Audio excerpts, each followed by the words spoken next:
Hello everyone, Sangeeta রান্নাঘরে সবাইকে স্বাগতম জানাচ্ছি। আশা করছি আপনারা সবাই খুব ভালো আছেন। আজকে আবারও হাজির হয়ে গেছি একদম ভিন্ন স্বাদের একটা রেসিপি নিয়ে। মসুর ডালের বড়া যদি এভাবে কাঁচা কলা আলু দিয়ে রান্না করা হয় তাহলে কিন্তু কোনো মাছ মাংসেরই প্রয়োজন হয় না। তাহলে চলুন শুরু করা যাক আমার আজকের এই রেসিপি। আমি রেসিপিটা কিভাবে বানাচ্ছি পুরো ভিডিওটা দেখার অনুরোধ রইল। তো চলুন শুরু করা যাক আমার আজকের এই রেসিপি। আমি এখানে দুটো কাঁচা কলা নিয়ে নিয়েছি। এবার কাঁচা কলার মাথাটা আর গোড়ার দিকটা ছুরির সাহায্যে কেটে নিচ্ছি, আর খোসাটাকে আমি বটির সাহায্যে কেটে নেব। আপনারা চাইলে ছুরি দিয়েও কেটে নিতে পারেন। এবার কাঁচা কলার খোসাগুলিকে আমি বটি দিয়ে কেটে নেব। এখানে কাঁচা কলার খোসাগুলিকে আমি ভালোভাবে ছাড়িয়ে নিয়েছি। এবার ছুরি দিয়ে আমি কলাটাকে মাঝখান থেকে কেটে নেব। এবার আমি এটাকে ছোট ছোট টুকরো করে কেটে নিচ্ছি। এভাবে করে আমি ছোট ছোট টুকরো করে কলাগুলিকে কেটে নেব। কলাগুলি কেটে নেওয়ার পর আমি নুন আর হলুদ জলের মধ্যে ভিজিয়ে রেখে দিয়েছি। এবার এগুলিকে সেদ্ধ করতে বসিয়ে দেব। এদিকে কলাটা সেদ্ধ হতে হতে এদিকে আমি দুটো আলু নিয়ে নিয়েছি। আলুগুলিকেও আমি এভাবে ছোট ছোট টুকরো করে কেটে নেব। এখানে আলুগুলিকে আমি এভাবে ছোট ছোট টুকরো করে কেটে নিয়েছি। এখানে সবগুলি আলুকেই কেটে নিয়েছি। এবার এগুলিকে আমি একটা পাত্রের মধ্যে তুলে নেব। এদিকে আমি কিছুটা মসুর ডাল আর কিছুটা মুগ ডাল 1 ঘন্টার জন্য ভিজিয়ে রেখে দিয়েছি। এবার জলটাকে আমি ঝরিয়ে নিয়েছি। এবার ডালগুলিকে আমি একটা পেস্ট বানিয়ে নেব। তার জন্য মিক্সিং জারের মধ্যে দিয়ে দিচ্ছি ডালগুলি। এবার ডালগুলিকে আমি একটা মিহি পেস্ট বানিয়ে নেব। ডালগুলিকে আমি একটা মিহি পেস্ট বানিয়ে নিয়েছি। এবার এগুলিকে একটা পাত্রের মধ্যে ঢেলে নিয়েছি। এবার এর মধ্যে দিয়ে দিচ্ছি পরিমাণ মতো নুন আর হলুদ গুঁড়ো। নুন আর হলুদটাকে ভালোভাবে ডালটার সাথে মেখে নেব।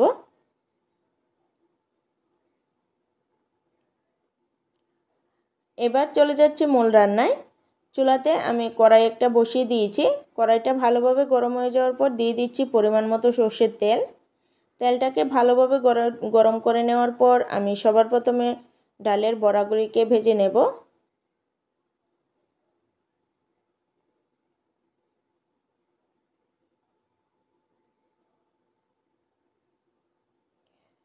ডালের বড়ার এক পিঠ ভাজা হয়ে যাওয়ার পর অপর পিঠটাকেও উল্টে নেব। এভাবে করে উল্টে পাল্টে আমি বড়াগুলিকে লাল লাল করে ভেজে নেব। বড়াগুলিকে আমি লাল লাল করে ভেজে নিয়েছি। এবার এগুলিকে একটা পাত্রের মধ্যে তুলে নেব।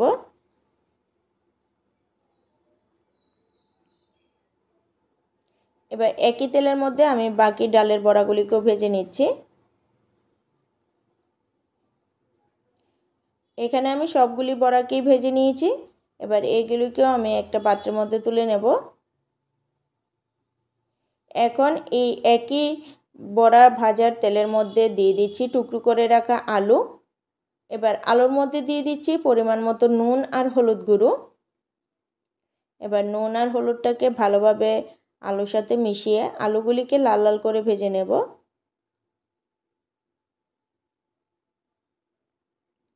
আলুগুলিকে আমি লাল লাল করে ভেজে নিয়েছি। এবার এগুলিকেও একটা পাত্রের মধ্যে তুলে নিচ্ছি।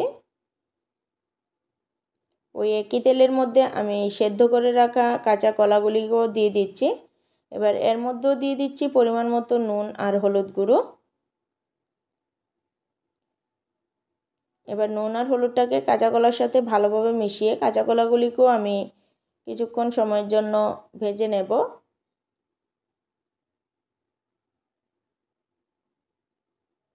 আমি কাঁচা কলাগুলিকেও একটু হালকা লাল করে ভেজে নিয়েছি। এবার এগুলিকেও আমি পাত্রের মধ্যে তুলে নেব।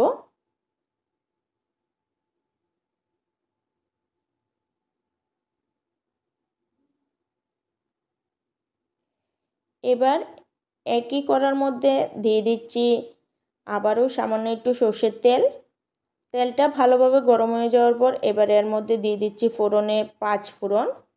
ফোড়নটা ভাজা হয়ে যাওয়ার পর এবার এর মধ্যে দিয়ে দিচ্ছি পিষে রাখা মশলা। মশলার মধ্যে আমি দিয়েছি 1 ইঞ্চির মতো আদা, 7-8টা কাঁচা লঙ্কা, জিরে গুঁড়ো, ধনে গুঁড়ো আর কাশ্মীরি লঙ্কার গুঁড়ো দিয়ে সবগুলিকে আমি একটা পেস্ট বানিয়ে নিয়েছি। এবার এর মধ্যে দিয়ে দিচ্ছি পরিমাণ মতো নুন আর হলুদ গুঁড়ো। এবার নুন আর হলুদটাকে ভালোভাবে মিশিয়ে আমি মিক্সিং জারটা ধুয়ে সামান্য একটু জল দিয়ে দিচ্ছি, তাহলে মশলাটা ভালোভাবে কষানো হবে। এবার 1 থেকে 2 মিনিটের মতো মশলাটাকে আমি কষিয়ে নিয়েছি। এবার এর মধ্যে দিয়ে দিচ্ছি ভেজে রাখা কাঁচা কলা আর আলুগুলি। কাঁচা কলা আর আলুগুলি দিয়ে ভালোভাবে মশলাটার সাথে মিশিয়ে আমি 2 থেকে 3 মিনিটের মতো খুব ভালোভাবে মশলাটাকে কষিয়ে নেব। মশলাটাকে আমি কাঁচা কলা আর আলুর সাথে খুব ভালোভাবে কষিয়ে নিয়েছি।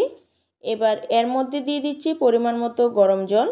অবশ্যই এখানে গরম জলটাই ব্যবহার করবেন। এবার ঝোলটাকে ভালোভাবে কাঁচা কলা আর আলুর সাথে মিশিয়ে নিচ্ছি। এবার এর মধ্যে দিয়ে দিচ্ছি ভেজে রাখা বড়াগুলি। এবার বড়াগুলি দিয়ে ভালোভাবে ঝোলটার সাথে মিশিয়ে আমি 2 মিনিটের মতো ঝোলটাকে ফুটিয়ে নেব।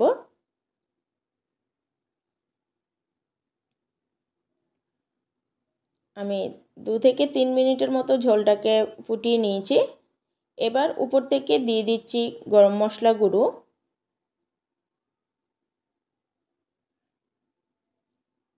এবার গরম মশলা গুঁড়োটা আমি ভালোভাবে ঝোলটার সাথে মিশিয়ে নেব।